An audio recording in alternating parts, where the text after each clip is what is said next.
Yes, ini ang dryer mga kaisla. So kaya daing problema po pagka amihanon. Yan, tigdi mga kaisla nagpapaaral lang ning mga sira. Mainit mananggad. Oh my God, I can't. So init, my goodness. Yan. Kaya dyan sa mga mapaara na po, mapaara lang kang sa indang sira, gulaman, or lukad. Dahil pong problema igdi sa basan.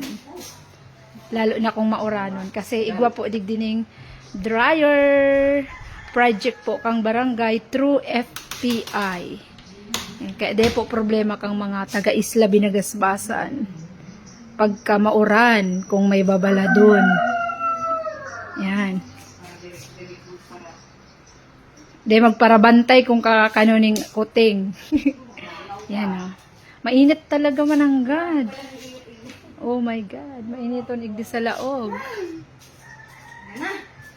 Yan po mga kaisla. So mga karatig barangay dyan ang gusto magpa-dryer.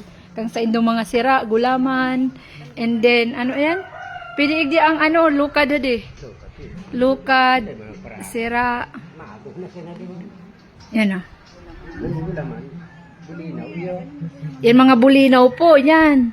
Bulinaw, kung gusto nindo magpaalang, na di ka mo masakitan. Digdi lang po kamo sa Isla Binagasbasan.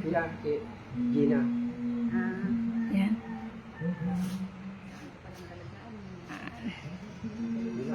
Po ang dryer kang Binagasbasan. Yan.